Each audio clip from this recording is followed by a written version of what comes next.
We're tabling the football talk one more time this week. Try to end on a bit of a more fun note as we look forward to the men's basketball season.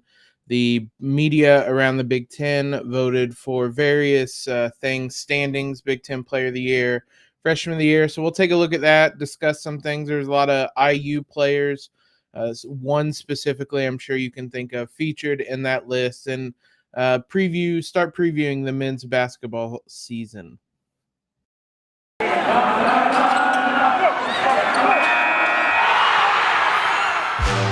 are Locked On Hoosiers, your daily podcast on the Indiana Hoosiers. Part of the Locked On Podcast Network, your team every day. What is up, guys? It is Friday, October 8th. This is Locked On Hoosiers, your daily source for IU athletic news. I'm your host, as always, Jacob Rude.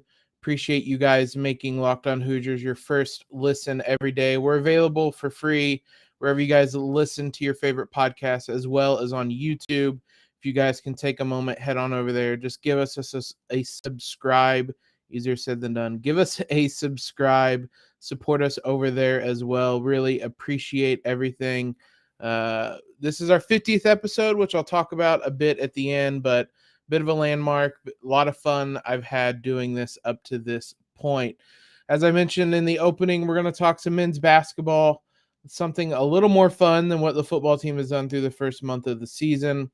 Start kind of previewing the men's basketball season because it is only about a month away before the first official game.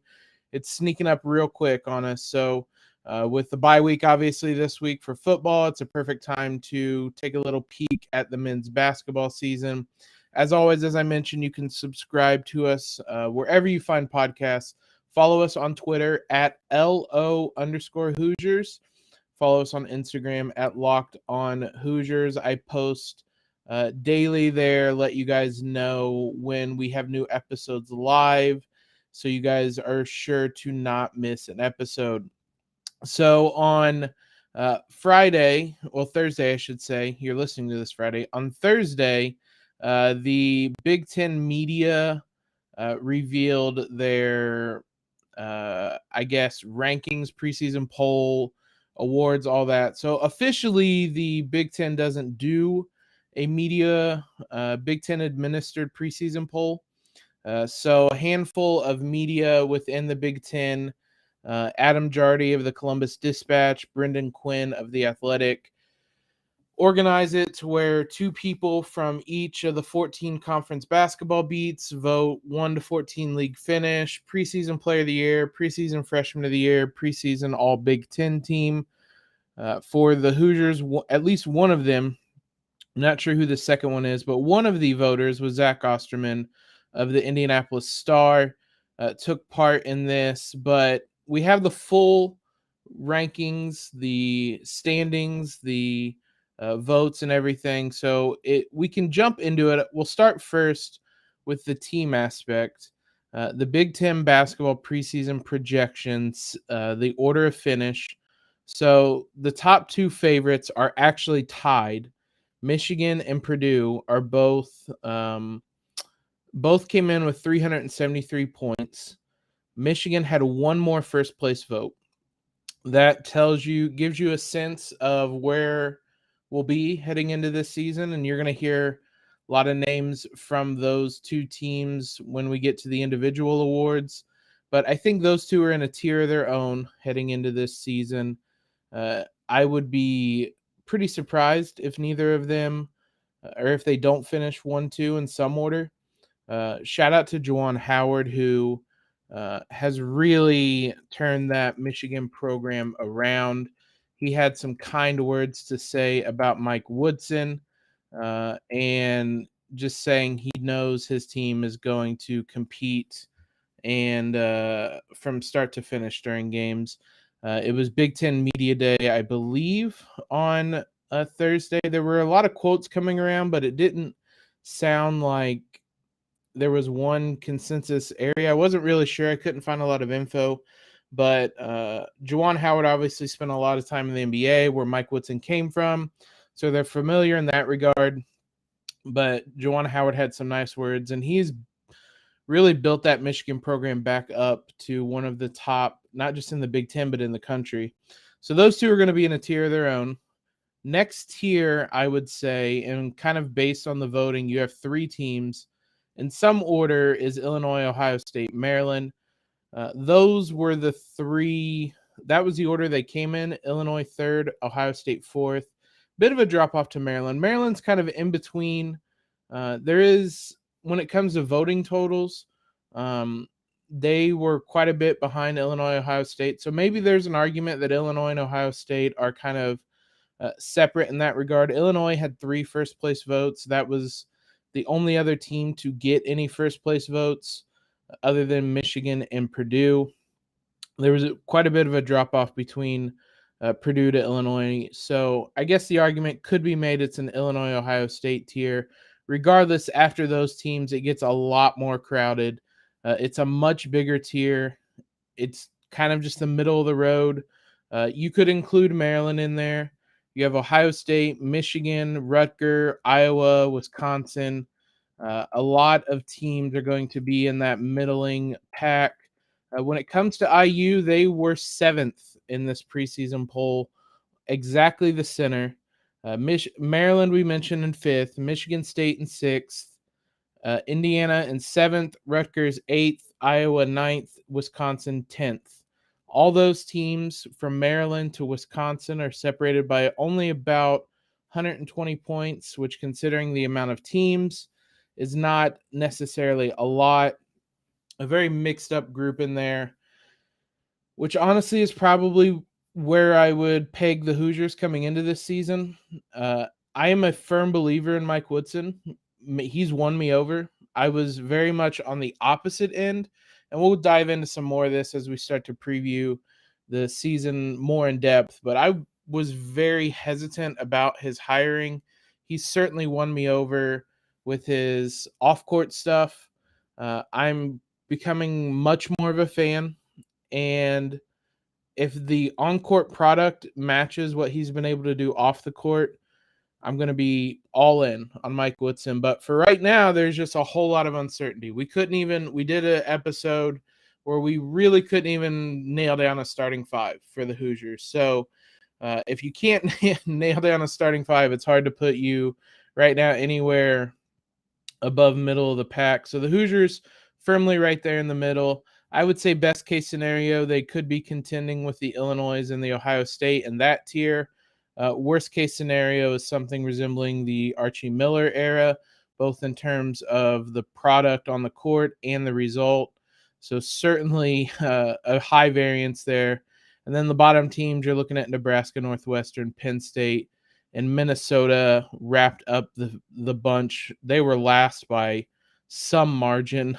They finished with 34 points.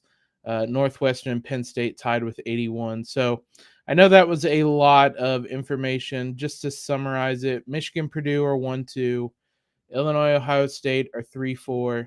And then after that, it's a mess, to be quite honest. You have Maryland, Michigan State, Indiana, Rutgers, Iowa, and Wisconsin to round out the top 10. After that, pretty big drop off to the bottom of the conference. It's going to be interesting to see how the Hoosiers head into this season and where they end up landing in the Big Ten. They have a pretty soft non-conference schedule that we talked about, which on one hand could serve to allow Mike Woodson and his staff to get a bit of an easier start to implement things, but that means it's going to be quite a bit tougher when it comes to Big Ten play. There's going to be quite a jump up. So we'll see how that plays out. But that is your look at the team standings and where everybody came in at. Individually, there was not quite as much of a consensus. A lot more interesting results, I think. Before we do that, though, speaking of college athletes, Built Bar, if you guys didn't see, it's probably about a month ago at this point. Go search up Built Bar giving the BYU walk-on scholarships. If you ever needed another reason to support this company outside of their really, really good candy bars, the Built Bar I guess, company gave scholarships to all the walk-ons at BYU for the football team. So head on over there, watch that video. If you don't know about Built Bar, they have a ton of delicious flavors, like I said. They have something for everyone, whether it's coconut, cherry barcia, double chocolate, orange, cookies and cream, my personal favorite. A very controversial one, as we've discussed, but it's my favorite. I enjoy it. You guys can try out whatever flavor you want. You can try out multiple flavors with a mix box as well. They're not only tasty and delicious, they're healthy as well. You got 17 to 18 grams in protein, low in calories, low in sugar, high in net carbs. You got amazing flavors. They're all tasty. They're all healthy. Go to built.com, use promo code LOCKED15, and you get 15% off your order. That's promo code LOCKED15 at built.com to get 15% off your order today. As I mentioned, the individual awards were a little more interesting, I thought. So for Big Ten Player of the Year, there was a bit of a consensus. Kofi Cockburn, who briefly entered the transfer portal, comes back to Illinois after their kind of frustrating end to the season in the tournament.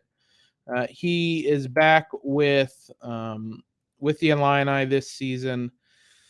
He was a monster, both kind of physically and in terms of play last season. 7-footer, 285 pounds, absolute unit, who was one of the best players in the conference last season, and returns looking to do the same. Averaged 17.7 points, 9.5 rebounds last year. Was one of the top players, second in the league in PER, player efficiency rating. And it's an advanced stat that kind of looks at how effective you are when you're on the court. Obviously, when you look at last season's stats, Luke Garza is at the top of everything. So if you're second, that means you're the top returner. And Kofi Cockburn was the top returner in a lot of categories.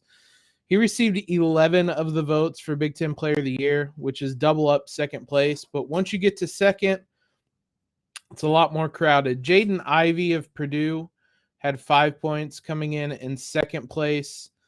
Not shocking considering where the Boilermakers are expected to finish this season. As we mentioned in their poll, he averaged 11 points, 3 rebounds. A little bit of a quieter season, but big expectations for him coming into this season for a really loaded Purdue team. I hate saying that, but EJ Lytle was right there behind him at 4 points. With Ohio State, he's one of the main reasons they are going to be in that second tier. He averaged 16.6 rebounds last season. Another guy who was right up there near the top in things like PER. He was right behind Trayce Jackson-Davis in win shares, which is an estimate of the number of wins contributed by a player due to his offense and defense. So he's a guy who was important to that Ohio State team, will be important this season. Trayce Jackson-Davis was tied for fourth with Hunter Dickinson of Michigan. I don't need to tell you a lot about what Trayce Jackson-Davis did this season, because if you're like me, Trayce was the reason you kept tuning into the games. That team was very frustrating to watch. And admittedly, there were a lot of games where I just didn't care to watch, and I would follow on Twitter, see how the team was performing, and then turn it on later in the game. If I did watch a game, it was because I wanted to see how Trayce played. Excited for him to come back. If you're looking at people, kind of the top returners, Trayce is really high up on a lot of lists. Statistical lists, I should say. He's sixth in PER last season. You have a handful of guys that left that he passed. He was fifth in win shares that we just mentioned. And just when it comes to raw stats, he was fifth in points last season, and he was fourth in rebounds. Luke Garza was ahead of him in both those, so he's one of the top statistical returners this season. We mentioned Hunter Dickinson tied with him, and Travion Williams right behind him. Brings up an interesting kind of discussion of what Trayce would need to do to be the Big Ten Player of the Year. There was also votes for the Big Ten first team All Big Ten. That was a mouthful. Preseason first team All Big Ten, which was the first five guys we mentioned. Kofi Coburn, Lytle, Dickinson, Ivy, and Trayce were your five. By quite some margin, those were your five. It really wasn't close. Travion Williams had half as many votes as Trayce, and then everybody else after that was pretty far away. It's really kind of a six horse race, so to speak, when it comes to the Big Ten, at least coming into the season. So what would Trayce need to do? Because he's in there with those top five, top six, if you want to include Williams. It'll be interesting to see. I think to some degree the Hoosiers have to win. I know it's an individual award, but they're not going to give it to a guy who is on a sub 500 team or anything like that, unless he's just putting up incredible stats. It'll be interesting to see if he just replicates last season, then he's going to be one of the top scorers in the conference. He's going to be one of the top rebounders in the conference. And it would be interesting to see if that was enough. I mean, you're not going to have a Luke Garza, I don't think, in the Big Ten this year, who's National Player of the Year caliber. And a couple of the guys that finished ahead of him, like Garza, have departed. So it'll be interesting to see what he does statistically in this Mike Woodson offense. Obviously, he's going to be the focal point. Mike Woodson has talked about that. In a more modern NBA offense, will he have more chances to score? There was a little bit of talk about wanting him to shoot threes. How much of that will be added to his game? I'm still pretty hesitant on that. That'll be something where I'll believe it when I see it. But simply if he just replicates what he did statistically last season, I think he's going to have a pretty good case for Big Ten Player of the Year. He would probably need to improve a little bit because there's certainly going to be guys that are going to take steps up. EJ Lytle obviously will have a bigger role. Travion Williams will obviously have a bigger role. Jaden Ivey as well. A lot of these guys, Hunter Dickinson, obviously Michigan lost a couple of key players. So a lot of these guys are stepping up in role. With Trayce, he certainly, I don't know how much more of a bigger role he can have. He was used quite a bit last season. Usage percentage of 29.5, which means 30% of IU's possessions ended with Trayce either scoring, passing, getting fouled, something to that effect. So that is a very high number.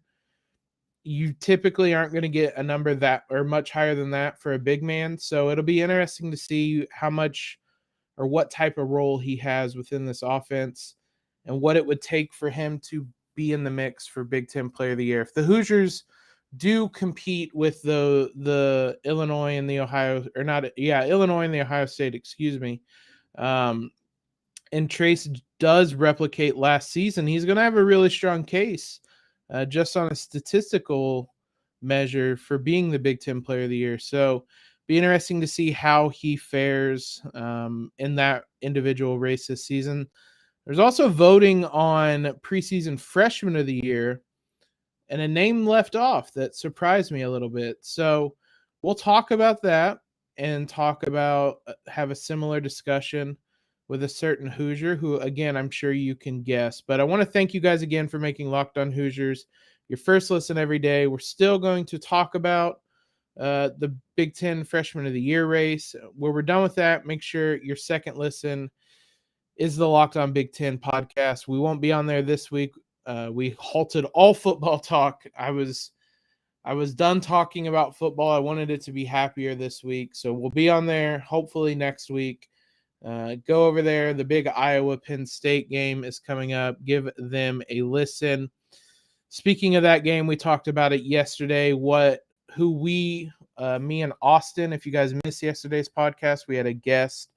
Austin was on where we talked a lot of football. If you want to hear about it, we talked about the offense, about Michael Penix, about Jack Tuttle, about this team and what their outlook is. And we also talked about that Iowa-Penn State game, and we used the BetOnline odds to kind of take a look at what our picks would be. We both said Iowa -1 would be our pick. BetOnline's your number one spot for pro and college football action this season. We've used them all season. They have more odds, more props, more contests than ever before with an updated site. If you guys head on over there today, use promo code LOCKEDON. You'll get a 50% welcome bonus on your first deposit. They're giving you free money. You can use it on football. You can use it on the basketball season coming up. You can use it on playoff baseball. You can use it on their Vegas casino games. BetOnline is the fastest and easiest way to bet on all your favorite sports. BetOnline, where the game starts. So the Big Ten Freshman of the Year race is going to be an interesting one because it's a very loaded field when it comes to incoming freshmen. So the runaway winner was Caleb Houston of Michigan, who had 20 of the votes. From the media, number 10 ranked prospect by 247 Sports, obviously a 5-star guy out of Montverde, where the Hoosiers have Jalen Hood-Schifino coming next year. So that gives you a sense of the type of basketball factory it is. Max Christie was second with 7 points for Michigan State, the number 19 recruit. 1 point went to Bryce McGowens of Nebraska, who's the number 28 recruit. No points, no votes, no nothing for Tamar Bates, which I was a little surprised by. Obviously, this mirrored the rankings of the recruits coming in. Tamar Bates was 30th, right behind Bryce McGowens. But I was surprised because I think Tamar Bates is going to have a pretty big role in this Hoosier team. This is a team that doesn't have a lot of guards right now. Not proven guards, certainly. Not proven guards at IU. It's going to be a wide open race when it comes to Mike Woodson's offense. There are point guards. He's talked a lot about Xavier Johnson, about Rob Finney. He's talked a lot about how good they've looked. But I don't think you can play both those guys at the same time. And even if you do, there's still going to be a need for scoring. Tamar Bates could pretty easily step into that role this season and put up big scoring numbers for this Hoosier team. It'll be interesting to see what his role is because we've talked a little bit about him. He didn't start in either of the games in the Bahamas, but he played really well off the bench. He's a 3-level scorer, can get to the basket, can finish in the mid-range. He can knock down 3-pointers. The Hoosiers are going to need someone like him. That's why I ultimately think he will be a starter when the first game comes. Maybe not necessarily the first game, but when the games really start to matter, I think he'll be a starter. He's a score-first type of combo guard, and the Hoosiers can utilize that because they have guys like we mentioned, Xavier Johnson, Rob Finney, Christian Lander, that can be the more traditional point guards. So I think him and Trayce could form a really interesting duo, and I think there's a much more clear path for Tamar Bates to be Freshman of the Year than there is probably for Trayce to be Big Ten Player of the Year. Freshman of the Year is always such a wild prediction because you don't know how these guys are going to handle the adjustment from high school basketball to college. Maybe Caleb Houston hits the ground running, fills in the shoes of the guys who left Michigan, and he's a stud. But we've seen lots of times that adjustment's a little harder and you don't hit the ground running, and that's not indicative of being a bad player. It's just a tough adjustment, especially when it comes to the Big Ten. So I was a little surprised Tamar Bates didn't receive any votes. I was just surprised Caleb Houston got 20 of the 28 votes. So I guess in the end, it's probably the safest bet to just kind of toe the line when it comes to the prospect rankings and just pick the guy who was ranked highest, which makes sense. I'm not arguing that.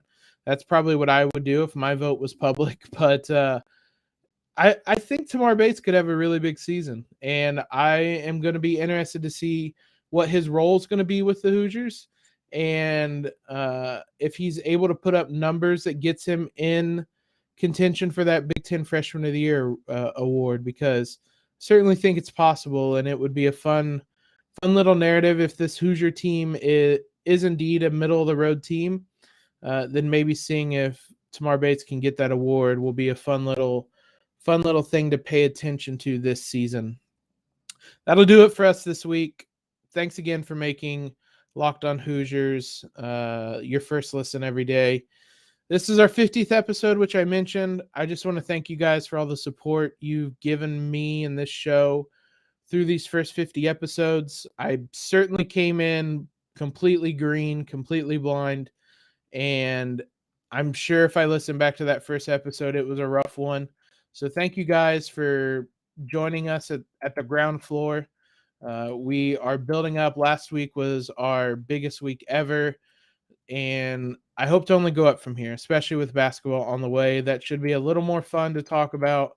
But I just want to thank you guys for listening, for subscribing, rating, reviewing, subscribing on YouTube, whatever it is you guys have done, following us on Twitter, on Instagram, all that stuff.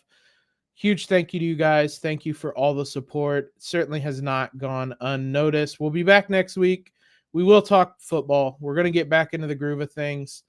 We have a big game against Michigan State coming up. I tabled the discussion on the defense because I want to talk about it next week, because they deserve, again, their whole entire show to talk about how good this defense is. So we'll talk about that next week. We'll probably have a crossover show to talk Michigan State, and we will give you all the information you guys need for that ranked matchup with the Spartans. Be sure to follow me on Twitter at Jacob Rude. Follow the show on Twitter at LO_Hoosiers. Subscribe, all that stuff I've already told you. Thanks again. Have a great Friday. Have a great weekend, guys, and LEO.